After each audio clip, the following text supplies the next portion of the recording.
От какво губиш пари всеки ден? Абсолютно всеки ден. Както аз предполагам, така и ти имаш любими неща в живота си, като например любима марка автомобил, обичаш да ходиш при един и същи човек да се постригваш, четеш книги, които ти харесват и ти стават любими. И по този начин, естествено, тези неща ги препоръчваме на своите приятели. Със сигурност не искам да кажа, че трябва да печелим пари от това, че препоръчваме нещо на своите приятели, нали, когато говорим за любима книга, любим филм, любима песен или нещо, което въобще ни харесва.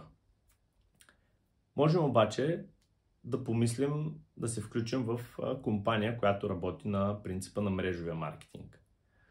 Тогава, когато ние опитаме продуктите на тази компания и те ни харесат, можем по естествен начин да ги препоръчваме на други свои приятели, познати, хора, които имат същия проблем като този, който тези продукти са решили за нас. И по този начин компанията, към която сме се присъединили, ни се отблагодарява, като плаща комисионна на нас всеки месец.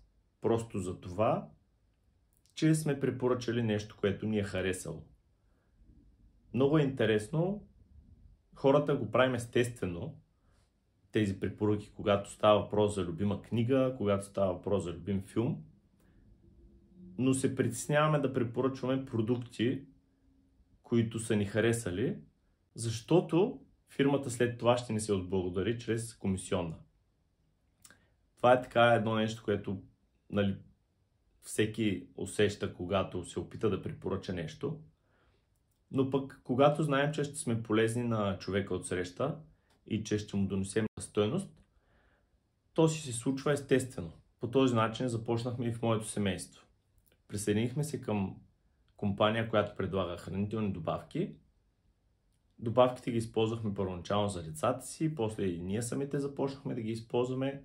Останахме доволни от резултата и напълно по естествен начин започнахме да препоръчваме продуктите на своите приятели, познати, близки. Както знаете, имаме и сайт, в който ги предлагаме. Но крайният ефект е, че ние препоръчвайки по естествен начин нещо, което харесваме, то достига до други хора и когато те ги използват тези продукти, фирмата на нас ни плаща комисионна. Какво по-хубаво от това да получаваме пари, когато правим нещо, което така или иначе правим през целия си живот? Помислете и вие, дали не бихте искали да се присъедините към компания, която работи на принципа на мрежовия маркетинг, за да може да си увеличите семейния бюджет. Защо не? В крайна сметка, дали ще ви бъдат излишни 5-600 лева на месец? Мисля, че всеки би намерил за какво да ги използва. Благодаря ти, че гледа това видео. Ще се радвам, ако споделиш мнението си в коментарите. Пожелавам ти хубав и успешен ден!